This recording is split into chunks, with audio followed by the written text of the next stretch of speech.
Apocalipse capítulo 12. Apocalipse é o último livro da Bíblia. Apocalipse 12, 11. E eles o venceram pelo sangue do Cordeiro e pela palavra do seu testemunho, e não amaram a sua vida até a morte. Primeiro, eles venceram pelo sangue do Cordeiro. Qualquer pessoa no mundo espiritual, ela não está apta a enfrentar o mal se ela não estiver coberta pelo sangue. Por quê? Vamos voltar no Apocalipse, mas no capítulo 5, no versículo 9. O que diz lá para nós? Diz assim, e cantavam um novo cântico, dizendo, digno és de tomar o livro e abrir os seus selos, porque foste morto, e com teu sangue compraste para Deus homens de toda a tribo, e língua, e povo, e nação. Então está claro para nós aqui. Ele comprou. Por quê? Com o pecado, Adão nos vendeu as trevas, Jesus nos comprou de volta. Então a pessoa que aceitou o sacrifício de Jesus, essa pessoa pode entrar no mundo espiritual. Ela tem a marca de Deus com ela, quando ela faz. Se ela pecar, ela deve pedir perdão a Deus para que ela possa ter a cobertura do sangue. Como assim? 1 de João 1,9. Veja só, 1 de João 1,9. Se confessarmos os nossos pecados, Ele é fiel e justo para nos perdoar. Vamos lá, pessoal, os pecados. E nos purificar de toda a injustiça. O sangue faz isso, purifica. Então, você errou, não devia ter errado. Mas confessou o pecado, você não só é perdoado, como o sangue purifica você. Na antiga aliança, quando a pessoa pecava, qualquer erro que ela cometia, ela pedia perdão para Deus. Mas ela tinha que oferecer o sacrifício de um animal. Aquele sangue era a prefiguração do sangue que Jesus derramaria na cruz, mas não tirava o pecado. Davi fala isso no Salmo 32. Veja, versículo 1. Bem-aventurado aquele cuja transgressão é perdoada e cujo pecado é coberto. Na nova aliança, em João 1,29, olha como é que é diferente. Diz assim, no dia seguinte, João viu a Jesus que vinha para ele e disse, eis o Cordeiro de Deus que tira o pecado do mundo. Então, na nova aliança, quando você não deve errar, mas se confessar o pecado, ele é tirado, ele é purificado. Quando você aceita Jesus, o pecado também é tirado, você se torna uma nova criatura. Só para entender a campanha, tá bom? Aí essa campanha se entende para a família, porque crê no Senhor Jesus Cristo, serás salvo, tu e a tua casa. Aí você pode, com o sangue de Jesus, ou marcado pelo sangue, coberto pelo sangue, lavado pelo sangue, entrar em oração de diabo, solta a minha família. Você tem autoridade. O diabo sabe que não pode tocar em você. Agora vamos entrar na mensagem de hoje. Mateus capítulo 5. Mateus capítulo 5, versículos 10, 11 e 12. Mateus capítulo 5, versículo 10. Bem-aventurados os que sofrem perseguição por causa da justiça. Vamos lá? Porque deles é o reino dos céus. Entenda aí, quando sofrem perseguição por causa da justiça. Não é fazer coisa errada e alguém... Aí você, não, estou sendo perseguido porque eu sou cristão. Não, porque você fez coisa errada, é diferente, entendeu? Aí é diferente, você tem que discernir isso aqui. Mas o que é justiça? Bem, você tem um conceito de Platão, Aristóteles, Justiniano, outros mais que poderia dar, mas não, é bem claro para nós aqui, não que eles sejam errados, não. Estou dizendo que, no nosso caso, justiça é praticar a palavra de Deus, é você assumir o que a Bíblia diz, é você praticar o que a Bíblia diz, é você, entenda bem, fazer de tudo conforme a palavra de Deus. Então é praticar a palavra de Deus. Quando você pratica a palavra de Deus, você pode sofrer perseguição. E às vezes até dentro de casa. Vamos ver, lembra só de Mateus 10:36. Leia comigo. E assim os inimigos do homem, diga, serão seus familiares. Vamos lembrar de um caso bíblico, pessoal. José. José foi vendido como escravo pelos seus irmãos. Não foi isso? Então, os inimigos dele se tornaram seus próprios irmãos. Por quê? Porque ele falava do sonho, das revelações que ele tinha. É claro que, às vezes, como no caso do José, às vezes para nós também falta um pouquinho de sabedoria. No primeiro amor, nós somos, às vezes, um pouquinho afoitos, ou um pouquinho, vamos dizer assim, até um pouquinho estúpidos, né?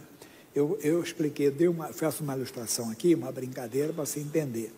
Imagine que eu encontro um amigo assim, que foi morar na Europa, na Escócia, 45 anos atrás. Eu ainda não era convertido. Aí, me entenda bem, E ele voltou agora. Esse foi o que eu estou morando em São Paulo. Encontrou comigo, está morando em São Paulo também. Encontrou comigo, Jaime, não podia esquecer de você. Rapaz, quando eu estava lá, eu lembrei do Jaime assim, eu vou voltar agora, vou morar em São Paulo. Eu sou que o Jaime morar em São Paulo. Eu vou levar um legítimo uísque escocês para ele. Aí eu trouxe um uísque escocês. Aí eu falei assim, está amarrado, Satanás, em nome de Jesus. Não, com carinho eu digo, não, amigo, eu estou no outro agora eu sou de Jesus.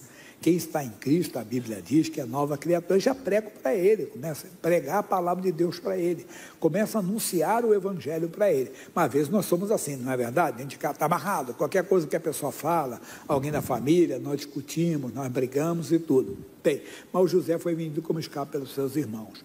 Quando ele chegou no Egito, um homem o comprou. Esse homem era oficial do rei, o Potifar.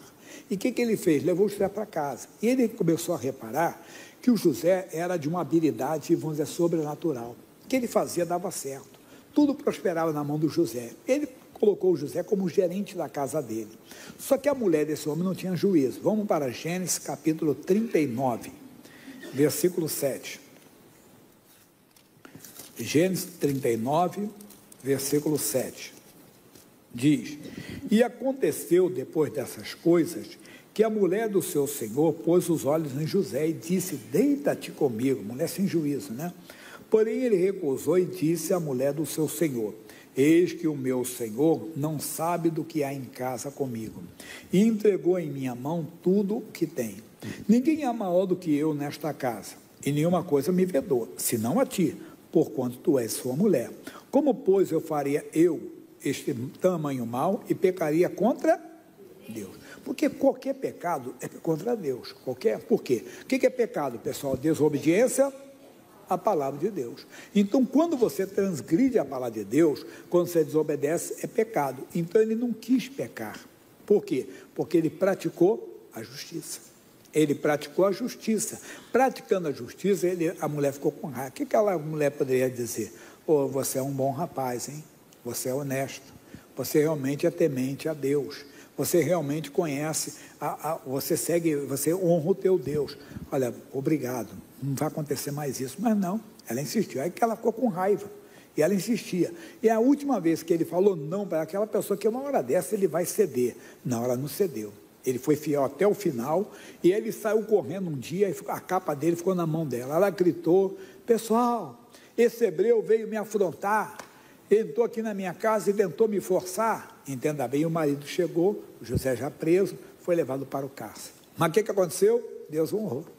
Bem-aventurados são os que sofrem perseguição por causa da justiça. Lá no cárcere, o carcereiro olhou e viu a mesma coisa. Tudo que dá para o José fazia bem. Ele viu que José tinha habilidades sobrenaturais. Colocou o José, sabe como o chefe da casa. Eu costumo dizer que ele foi o xerifão lá. Passou a tomar conta de todos os presos. Todos os presos estavam debaixo da autoridade do José. José passou então a ficar como comandante na prisão. Até que 2 homens sonharam, estavam perturbados e contaram os sonhos para José. José interpretou os sonhos. O que ele falou aconteceu. O homem que foi beneficiado saiu de lá e José pediu para ele, ó, fala de mim para o faraó, porque ele era copeiro do faraó. Não esqueça de falar, tá bom, vou falar. Que nada, ele viveu a vida dele, esqueceu do José. 2 anos depois, José no cárcere. O faraó, o rei do Egito, tem aqueles sonhos perturbadores que o mulher conhece, e ninguém conseguia interpretar. Que sonhos. José foi chamado, interpretou 2 sonhos. José passou a ser governador do Egito. Por quê? Deus transformou a maldição em bênção. Entenda bem, quando você tem que aprender isso. Você está sendo pesquisador da palavra de Deus, não tem problema, se é por causa da palavra de Deus. Se não for pela palavra, é outra coisa. Então, quando é pela palavra de Deus, tem isso. Vamos voltar lá então, Mateus, capítulo 5, versículo 10. E ele diz para nós, bem-aventurados que sofrem perseguição por causa da justiça. Aí eu paro aqui e volto para a Bíblia, e vou lá na Bíblia Sagrada, no livro de Isaías, capítulo 32, versículo 17. Isaías, capítulo 32, versículo 17. E o efeito da justiça será paz. O que é isso? Quando você pratica a palavra de Deus, o efeito é a paz. Essa paz que aparece principalmente nesses momentos de tribulação, que você não murmura com Deus. Eu falo assim, a comunhão com Deus, ela traz confiança, ou seja, a confiança, ela não é fruto do acaso, não. A confiança, a segurança é fruto da sua comunhão com Deus. Comunhão com o quê? Com a palavra, de viver a palavra, de praticar, de viver a palavra de Deus, principalmente diante da sua família. Por isso que nós temos que exercitar a nossa fé diante deles, com paciência, dando sempre o bom testemunho, porque eles não esperam de nós manifestações erradas. Não, nós temos que mostrar, nós somos a luz dentro de casa, nós somos o sal para a nossa família, temos que mostrar para eles que estar com Cristo é o quê? É incomparavelmente melhor. Estar com Cristo é incomparavelmente. Isso acontece com o nosso testemunho no dia a dia. É importante ver isso. Pais, vamos lembrar palavras do Senhor Jesus em João 16, 33, é bem citado. Tenho-vos dito isso para que em mim tenhais paz. No mundo tereis aflição. Às vezes estamos numa aflição, mas temos paz. Não é como o mundo, não é como o mundo, é bem diferente. João 14, 27, olha o que diz. Deixo-vos a minha paz vos dou, não vos a dou como o mundo a dá. É diferente, não é a paz do mundo não, ainda nesse entendimento da paz, é Filipenses 4, 7, olha comigo, e a paz de Deus que excede todo, rapaz, eu não entendo como é que a família vai ver isso, a família vai notar essa paz, principalmente, como eu falei, nos momentos de adversidade, que você está enfrentando uma doença, por exemplo, você não, Deus está comigo, aí pai, você está indo na igreja, não é, rapaz, surgiu essa doença, aí, mas Deus está comigo para mudar essa história. Você vê? Quer dizer, você não perdeu a paz. Às vezes é um caso até grave. Ou uma situação financeira. Eu digo, pessoa, imagine, chega em casa e alguém diz, não fala com o pai não, que o pai hoje está nervoso, que ele perdeu o emprego. Não, você chega em paz, vou torcedor, rapaz, houve um corte na empresa. E eu fui incluído. Ué, e aí? Aí que Deus vai abrir a porta. Se ele permitiu que essa porta se fechasse, que ele vai abrir uma melhor. Eu jamais fui o justo, aí você já prega a palavra, mas isso sempre com paz, sempre com paz. Essa paz é o diferencial para eles, porque é a paz que o mundo não tem. João 14, 27 de novo. É a paz, Filipenses 4, 7, que excede todo o entendimento. Essa paz que o José levou consigo, apesar de ser escravo, um garoto ainda no Egito, Deus estava com ele. Essa paz é a presença de Deus, porque Efésios, capítulo 4, versículo 12, diz para nós assim, Efésios 4, 12, diz assim, Efésios 4, 12, não, eu acho que eu mudei o meu versículo aqui, mas já pego para você, isso, é 2,14, obrigado que eu tinha invertido, o rapaz foi inteligente, porque ele é a nossa paz, basta para nós. Então, ele é a nossa paz. Essa paz é a presença dele. Quando você tem essa paz, você não entra em desespero. Você não perde a sua comunhão com Deus. Ela é mostrada nessa segurança, nessa tranquilidade nos momentos difíceis. Mas isso está aqui para nós. O efeito da justiça será paz. Olha, Isaías 32, 17. E a operação da justiça, repouso e segurança quando? Para sempre. Quer dizer, você está sempre com Deus, sempre ligado com o Todo-Poderoso, sempre ligado com essa presença maravilhosa. E o meu povo habitará em morada de paz. O meu povo habitará em morada de paz. E em morada bem segura, em lugares que há descanso. Vamos lembrar do Salmo 91? Aquele que habita no esconderijo do Altíssimo, à sombra do Onipotente. Quer dizer, você não entra em desespero, você não perde a paz em momento algum. É na igreja, às vezes tem momentos, entende?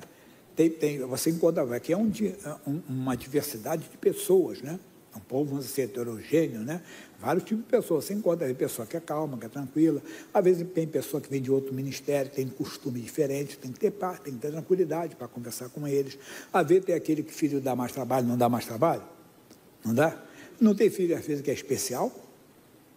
Quando ele é especial, ele precisa de cuidados especiais, às vezes precisa. Às vezes na igreja tem pessoa que dá, às vezes eu peço um obreiro para ficar perto de uma pessoa, porque aquela pessoa precisa de cuidados especiais. Quer dizer, você vê quantas pessoas tem na igreja, mas vê tem uma pessoa que tem que se destacar, um obreiro para ficar perto daquela pessoa, porque ela precisa de uma atenção especial. É isso que o obreiro tem que entender, que aquela pessoa às vezes precisa de um cuidado especial. Então assim somos nós no dia a dia. Nós temos que verificar as pessoas que estão ao nosso redor, porque nós estamos ali para ser testemunhas de quê? Da paz de Deus para elas. Volta em Mateus, você vê como é bonito, tem mais coisa na Bíblia para nós. E ele fala então, versículo 11 agora, Mateus 5, 11, ele vai dizer para nós: bem-aventurados sois vós, quando vos injuriarem e perseguirem e mentindo, vamos falar. Aí você fica nervoso, isso é do diabo, está mentira. Calma. Não, amigo, isso não é verdade. Veja o José. Não, essa mulher está mentindo. Deus agiu a favor dele. Isso é importante. Nessa hora, mesmo que sendo caluniado, o que é caluniado? Foi atribuído a você até um fato tremendo. Esse amigo está doido, não existe, sou de Deus. Faça isso aqui, e vai provar, e Deus está contigo, porque o próprio Deus, ele vai tomar essa situação como dele, pois está escrito: eu honro os que me honram, ele vai te honrar, pode ter certeza que ele vai te honrar, e você vai ver como é importante ele na sua vida. Mas, e exultai e alegrai-vos, porque grande é o vosso galardão nos céus. Aí não dá tempo de falar tudo aqui, mas já falei do José, que de escravo passou a ser o que, pessoal? Governador, porque foi honrado, porque Deus fez ele ser honrado, porque ele honrou a Deus, e isso acontece, isso vai acontecer mais. Poderia falar aqui de Paulo e Silas, que foram levados para a prisão por causa do Evangelho, mas lá eles tiveram um grande galardão. Qual o grande galardão? Ganharam uma família para Jesus. A Bíblia diz que uma alma vale mais do que o quê? Todo o tesouro do mundo. Eu fiz uma brincadeira. Você pega um homem público aqui de vez em quando fala, no mundo qualquer, esportivo, o que for aí, empresário, né? Aí você diz: o rapaz, esse cara tem dinheiro. Uma vez foi uma brincadeira com um cidadão que passou no jornal, nos sites mostraram qual era o salário dele. Aí alguém disse assim: puxa, queria só um mês de salário desse cara. Eu falei: queria só um dia, desse jeito que ele ganha. Se não mês, não, um dia, porque um dia de muitos aí fora, é um dia a vida, você compra para o nosso mundo, compra 3, 4 apartamentos, só com um dia de trabalho daquela pessoa. Pode isso? Não tem aí fora? Não tem? Quando você não vê aí as coisas acontecendo, mas não, inveja, nada disso não. Somos muito felizes com Cristo, né? A felicidade não está, isso não é hipocrisia, não está no dia, está na palavra, está na presença de Deus. Mas voltando aqui então, que é importante isso aqui para você. Sabe o que aconteceu? Eles ganharam aquela alma. Ganharam aquela alma. Se nós descobrirmos, nós não estou falando nós, eu estou incluído, pessoal, nós precisamos despertar. Nós não estamos pegando a maior riqueza. Tem um hino evangélico que canta do louvor rural. E o homem é muito inteligente para escrever hinos. Aí ele conta a história, cantando, né? A história de um homem, que ele era crente, mas ele trabalhava numa fazenda, com um homem muito rico, era o homem mais rico do vale. E ele era muito respeitado, porque ele era um profeta de Deus ali. Ele falava, né? Todo mundo sabia que ele era temente a Deus. Ele chegou e disse: chefe, Deus falou comigo que essa noite vai morrer o homem mais rico do vale. O homem ficou doido, ficou maluco, disse: mas se o Zé falou, o Zé é um crente, que o que ele fala realmente, ele é temente a Deus. Meu Deus, quem é o homem mais rico do vale? Sou eu. Aí ele mandou botar segurança na fazenda, né? Dormiu com a opção de segurança nas portas, mandou chamar um médico para o lado dele, chamou médicos, colocou os médicos tudo do lado dele: fique aqui até o dia clarear, que vai ser essa noite, né? E a noite foi passando nada. E nada aconteceu. O dia clareou, o galo cantando, o fazendeiro já feliz, foi tomar um café, né? E a notícia chega, alvoroço. O que houve? Sabe quem morreu essa noite? Foi o Zé. Ué, o Zé morreu. Aí ele parou e pensou. O que o Zé tinha falado para ele? Essa noite vai morrer o homem mais rico do vale. E ele pediu misericórdia para Deus. Zé era o homem mais rico, porque era ganhador de almas. Então, meu irmãozinho, coloque isso no seu coração. O Paulo foi recompensado. Aí eu não tenho tempo para só estou dando um resumo agora. Daniel tinha 3 amigos, Sadraque, Mesaque e Abednego.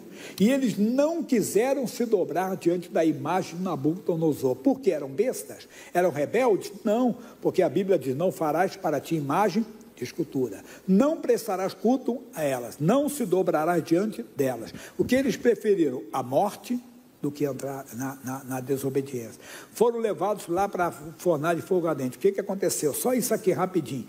Daniel capítulo 3. Não vou ler a mensagem, que não dá tempo, né? Já o versículo 29, 30, é o finalzinho só, que eu vou ler para você. Isso.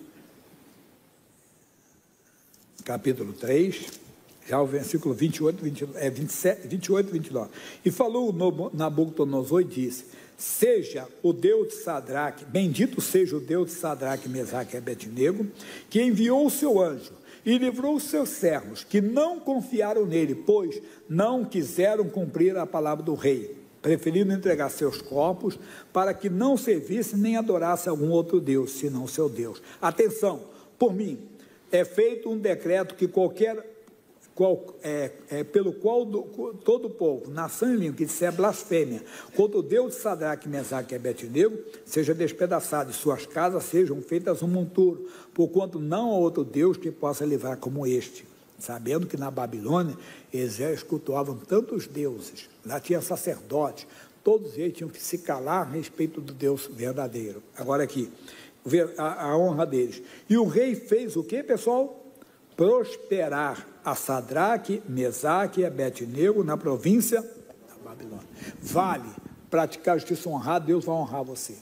Honrou então José, honrou Sadraque, Mesaque e Abednego, honrou Paulo e Silas, e honra qualquer pessoa. Esse é o segredo, é você permanecer na palavra de Deus, não sair da palavra de Deus.